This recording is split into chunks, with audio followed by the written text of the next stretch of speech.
freshman at F.J. Wright's High in Evansville, Indiana, the spring, I think it was '86, our school was rocked by a suicide. Then about a week and a half later, there was another. And shortly after that, another one still. And then another, and if memory serves me correctly, within the matter of a few weeks, there were 5 suicides in my high school. It was almost like it became contagious. And so my high school did what the Army frequently does, and they had a stand down. And they brought in a special speaker to address the school and the issues that we were facing. And I don't remember anything else he said, and I don't remember why he said this. But it has stuck with me for years, and I cannot verify nor validate the veracity of what he said, whether it actually happened or not. But I can just tell you that as sure as I'm standing here, this is the story I heard with my own 2 ears, as I remember it. He said there was a young man, a teenager in Northern California, who felt like an utter disappointment to his parents, to his teachers, to his coaches, to his friends. He felt like no matter what he attempted, no matter what he tried, he failed. And he was always going to be a failure. It could never be anything but a failure. And he was bound and determined to succeed at one thing. And that one thing was killing himself. So he drove himself to the cliffs of Northern California. And he stood at the edge where the ocean crashed on the rocks beneath. And the spray, the water foam spraying all over the beach. And he took a stake. And he drove it into the ground. And he took a rope and attached one end of the rope to the stake and the other end around his neck. He then put in his left hand as much poison as he could hold. In his right hand, he had a 9mm. And his plan was to take the poison, jump off the cliff, shoot himself in the head. If none of that worked, he would hang to death. If that failed, he couldn't swim, so he would drown in the ocean below if the fall didn't kill him. This was his plan, and this is what he put into action. He tightened the noose around his neck, swallowed the pills, started running for the cliff. Tripped, fell, gun went off. He rolled over the edge of the cliff. As his body weight brought the rope taut, it snapped in half because the bullet had shot the rope. He falls into the ocean where he's bobbling about, struggling, swimming, taking in tons of salt water. And 2 fishermen in a boat happen to be floating by, see the entire thing transpire, pick him up, pull him onto the deck of the boat, where he gets sick from all the salt water he ate or drank, and threw up the poison. Now, I have no idea how that guy lived with himself the rest of the time. I don't know if he thought, man, there is a reason I am supposed to be alive, or if he just left, man, I am really a failure. I can't do anything. I'm not sure how he proceeded from that day on. And again, I don't remember why the guy told that story. But I am telling it for this reason, because it serves a very important point. And that it gets to the heart of the issue of why people take that fatal and final step. Because he felt like he was a failure. It would never be anything but a failure. It would always be a failure. He lacked one key ingredient: hope. And I submit to you, that's why everybody commits suicide. Not because they've had traumatic events occur to them in war, not because they argue with their family members, not because they've experienced financial troubles or legal issues or health problems, not for any of the myriad reasons we associate with suicide. They commit suicide because they endure all of those things and they have no hope of things ever getting better.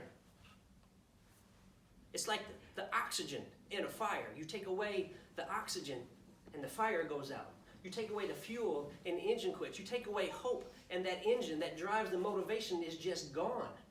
And there is no longer a reason for living. If I could somehow put hope in a pill, if I could bottle it up, if I could make some kind of hope steroid and shoot people in the rump with it, we would not have suicide. It would not occur. But you can't quantify hope. You can't bottle it up. It's a mental issue. Hope is a vision of a future that's better. Hope is a future, is a vision of a future peace, a future with joy, a future with happiness.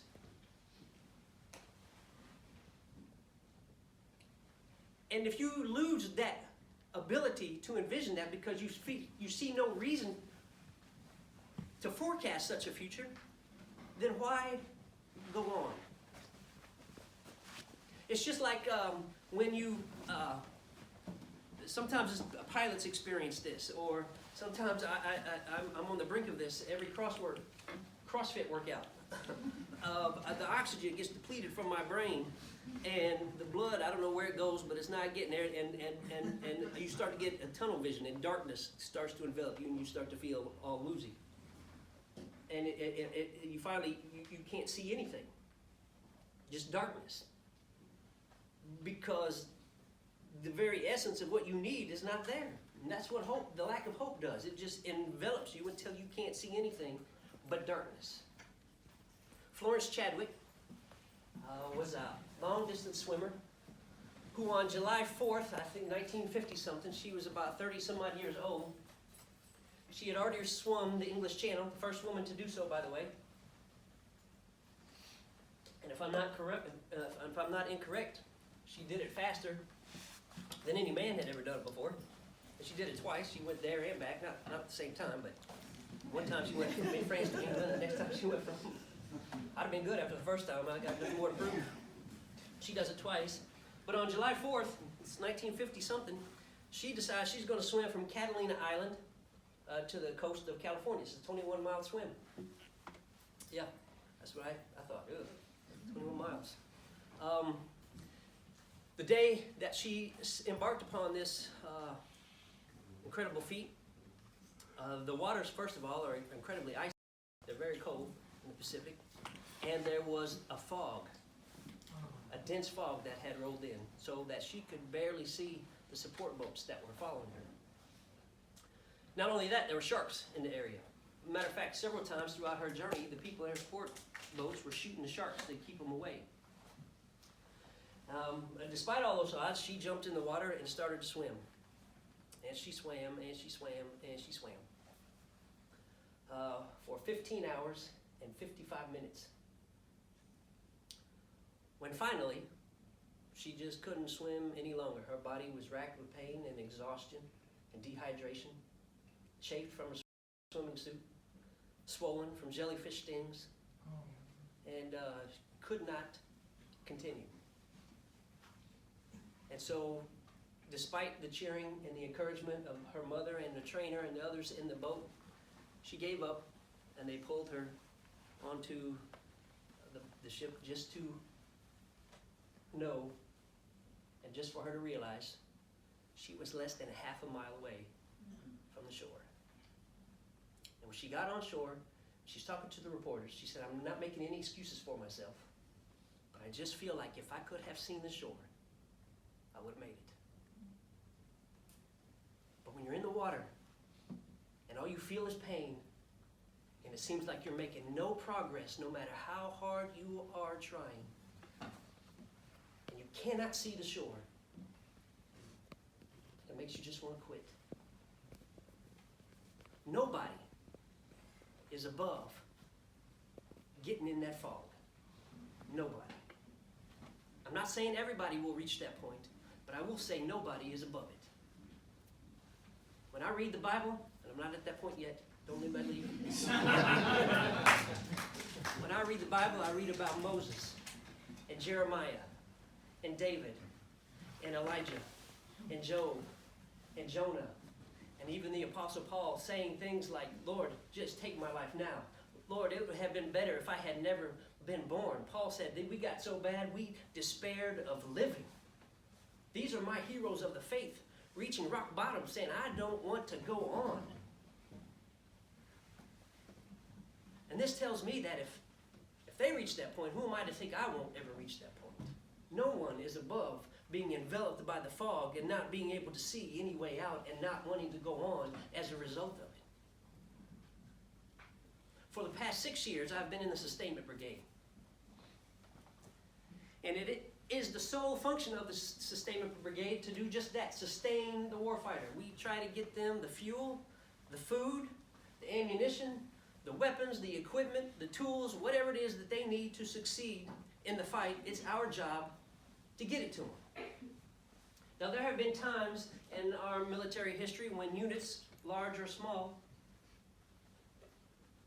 for one reason or another, have gotten extended beyond their supply lines. Or maybe, say it isn't so, they got bad intel. Or maybe the enemy, they had good intel, but the enemy just changed it up on them. For whatever reason, or maybe some commander got a wild idea and flipped the script and they decided to turn right instead of left. Who knows? But for whatever reason, we have had soldiers find themselves surrounded by or ambushed by or overcome by the enemy, so that they are pinned down and can no longer advance and are at grave risk of becoming overwhelmed and defeated. And what do they do in those instances? Well, in those instances, the RTO becomes the most valuable player. And they get on the horn and they call back to the rear. And they ask for help. They ask for close air support. They ask for someone to send in the steel rain. They ask for field artillery. They ask for the cavalry to come. They ask for backup. They ask for additional troops. They ask for whatever but they are asking for help. And when that happens, I can promise you there's one thing that does not occur in the rear. Nobody in the rear says, what in the world? Here we go, got to get these cats out of a fix again. These soldiers are broke, tore up from the floor up. They can't handle their business. We're always trying to bail them out. Here we go again. Said nobody ever. In fact, it's just the opposite. They immediately drop everything and move heaven and earth to get whatever those troops need. And rather than looking down upon them, they're looked up to because they're not weak, they are warriors. If they are weak, they would throw up the white flag of surrender. They would turn tail and beat feet in a hasty retreat. They would lay down their weapons and quit. But that's not what they're doing. They are looking the enemy square in the face. They're looking death in the face. They're looking overwhelming odds square in the eyes. And they are saying, I want to stay in the fight.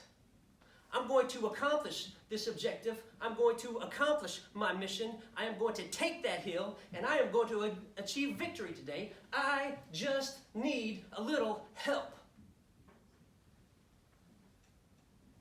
Why do we think any differently about people in life who, for whatever reason, find themselves overwhelmed by circumstances and by situations beyond their control? Sure, there are times when we hang a right when we should go left and we get ourselves in a hot mess, and it's the result of our own. I'm reminded of that movie, The Patriot, when he says, the beginning of the movie, remember Mel Gibson's character says, I'm going to pay for my sins one day, and I'm afraid that the price is going to be more than I can bear. Many of us, myself included, have made just such mistakes and found us in those places. Sometimes we find ourselves in those situations where we are overwhelmed because other people have made decisions that we can't control that adversely affect us. We certainly can't affect the job market. We can't affect nature. There's a whole host of things that we cannot control. And life never really comes at you with one issue at a time, because that would be too fair. It never just hits you with the financial issue at one point and then lets you get over that, and then comes up with a health issue and lets you work through that, and then comes up with a relationship. No, that's usually not what happens. Usually they all come at you all at once. And sometimes one issue leads to another one, and then leads to another one, and here you are finding yourself, like those troops, pinned down by situations and circumstances that you cannot control. And in those moments, the fog begins to settle in.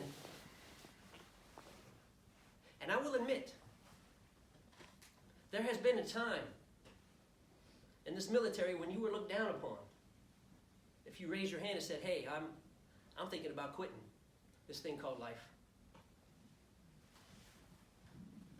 You would have been frowned upon. You would have been labeled. But I'm here to tell you that time has passed. This is my army now. And in my army, you are not weak if you ask for help. In my army, you are a warrior.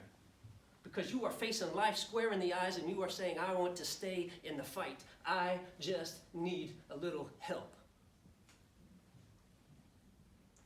And I need your help to make my army your army and everybody else's army.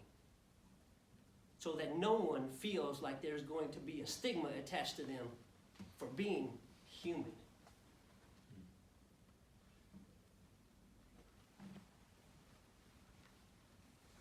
There's a powerful scene in the movie Castaway where Tom Hanks' character has just come back to civilization, and he's discovered that his wife had remarried and had a child with the dentist that jacked up his root canal. And he had to take the skate and pass it out. Well, that was the least of his pain. He comes back and that joker buried his wife. And he's sitting in a room talking to his friend. And he tells his friend,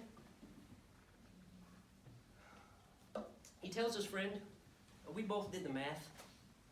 She had to move on, let go of me, and I was going to spend the rest of my life on that island. I was going to die on that island, all alone. I was going to get sick or hurt. The only thing I could control, the only thing I had any power over was where and how and when. So I made a rope, and I climbed to the summit to hang myself. I tested the rope, he said in the movie, and the weight of the log broke the branch. He said I couldn't even kill myself the way I wanted to. I had power over nothing. And in that moment, I knew what I had to do. A feeling came over me like a warm blanket. I had to just stay alive. Though I had no reason to hope, I had to keep breathing. And so I did. I stayed alive. I kept breathing. And my logic was defied. One day the tide came in and brought me a sail.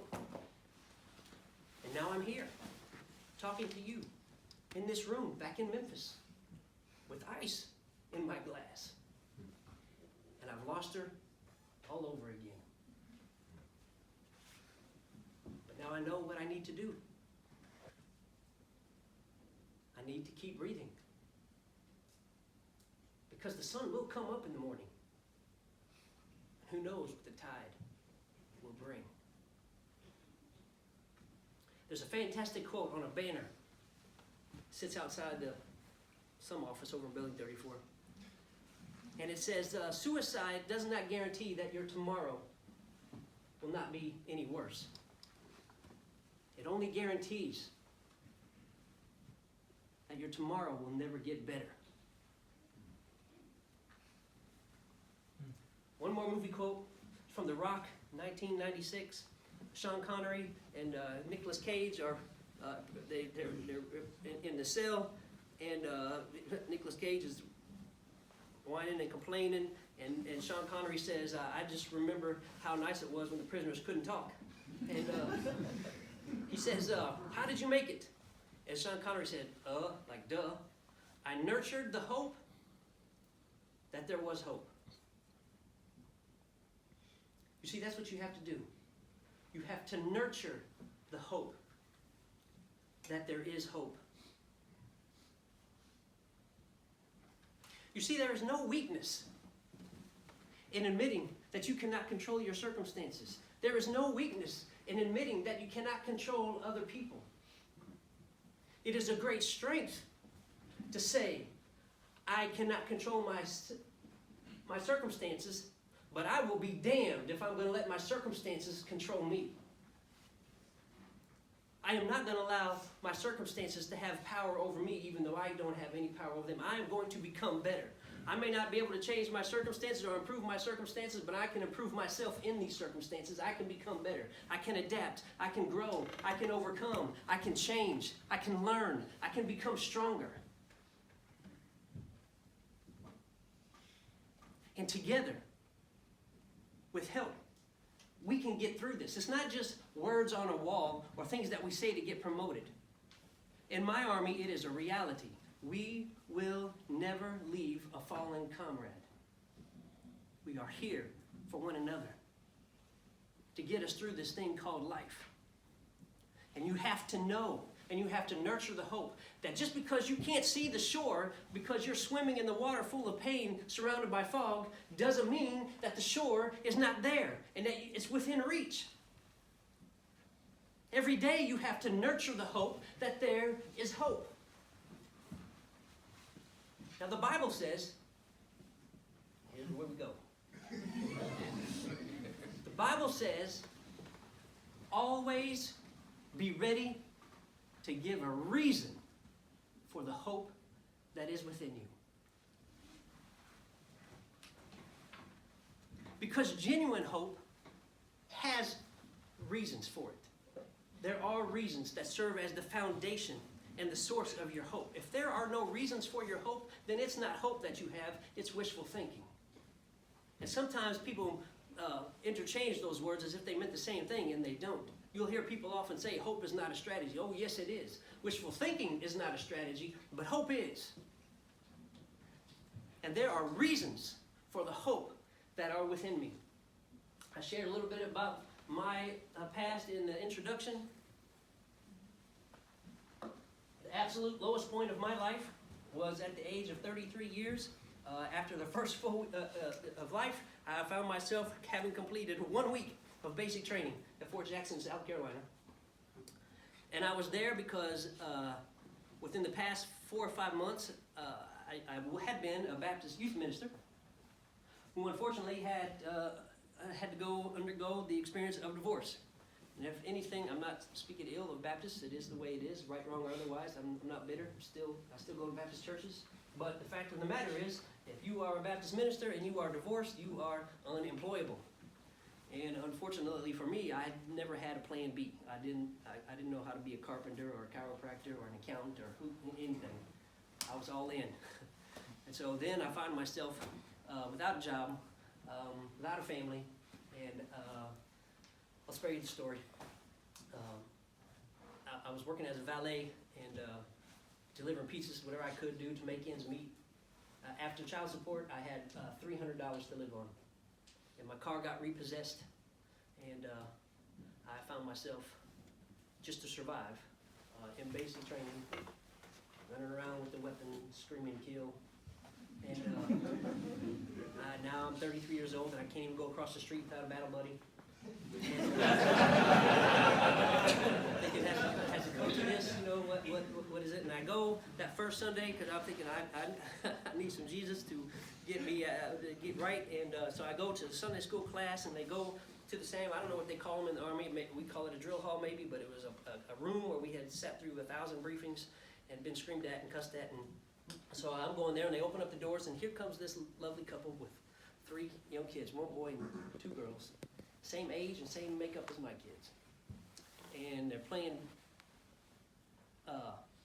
VeggieTale videos on the big screen TV, and they're playing praise music, and they got all this food, and it was intended to uplift us and encourage us, but to me, it just reminded me of everything I had lost.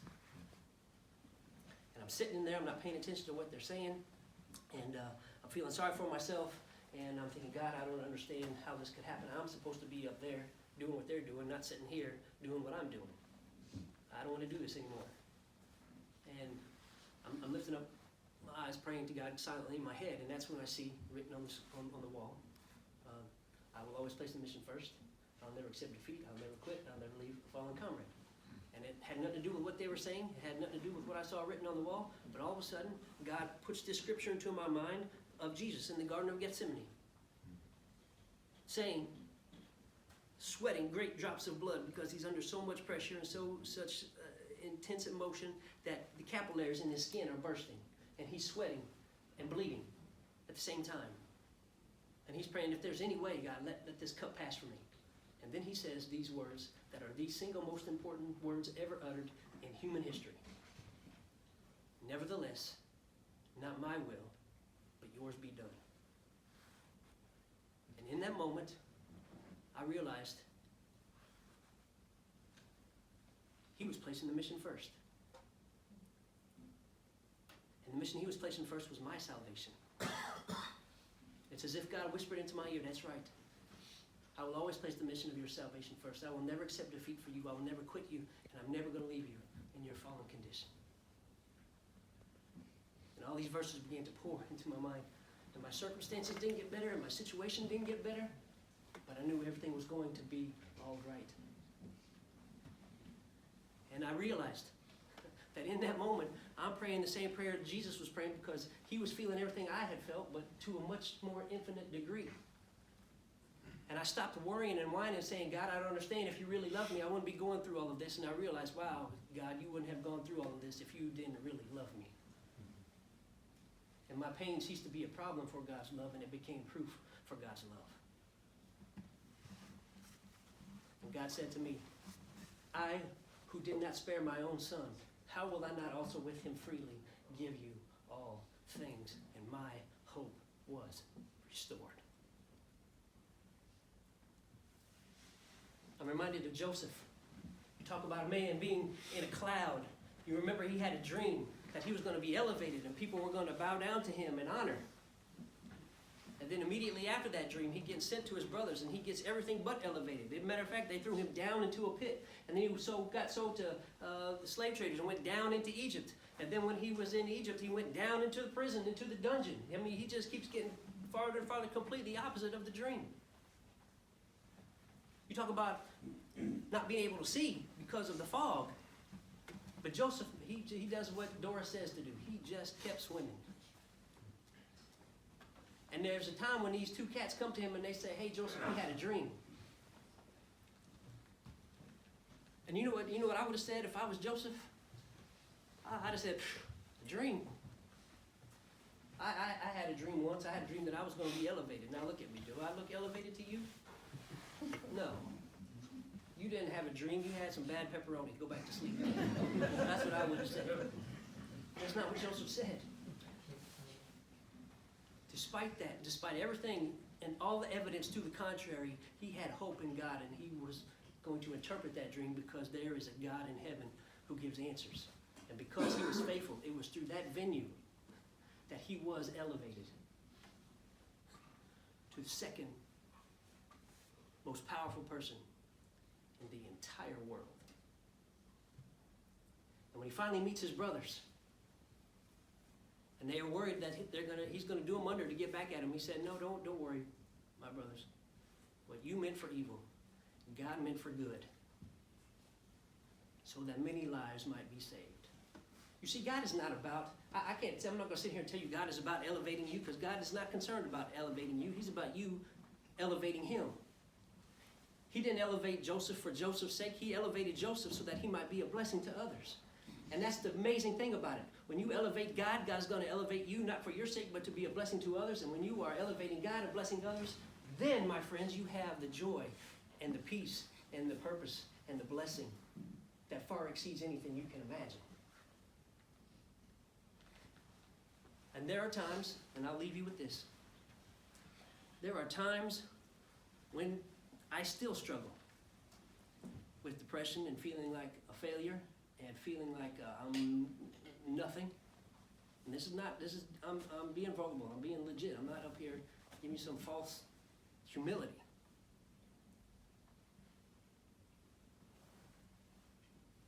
And when I do, I think of Genesis 1:1. In the beginning, God created the heavens and the earth. What in the world does that have to do with suicide? Well, let me tell you. Because there was a time when there was God and nothing but God. And when God created the universe, he didn't go to Universe Depot say, hey, I need a big bunch of mercury or hydrogen, or I'm not smart enough to know what the elements are, but and you pick any of the 52 in that table. He didn't say, I want some of this and I want some of that. He just spoke. And the old theologians say he created ex nihilo. That means out of nothing. From nothingness, everything that you see exists. The colors, billions upon billions of colors. Galaxies beyond number, with stars beyond number. The oceans teeming with various kinds of that we are still discovering new species each and every day. The variety, 32 flavors of ice cream, for crying out loud. All come from nothingness. And it's in those moments when I say, I kind of look the devil square in the eye and I say, you're right, you lying son of a gun, for once in your miserable existence, you are telling the truth. I am nothing. I have nothing. And I will always be nothing. But I serve a God who's in the business of making something out of nothing. And when he gets through with creating what he's going to make in my life, it will be good. And what's true for me is true for you. God says, I know the plans I have for you. Plans to give you a hope and a future. And God's power has no limitations. There is nothing that can frustrate his plans for you and for me. There's no scheme, there's no mess we can make that God can't speak into and create order out of the chaos. That is the reason for my hope. Because God has promised me good. And God has promised you good. And as Max Lucado says in his latest book, because God's promises are unbreakable, our hope is unshakable. Father in heaven, I thank you for these Americans who have dedicated their lives to a life of service. And I pray that they would come to know in a very real manner that it is more blessed to give than it is to receive.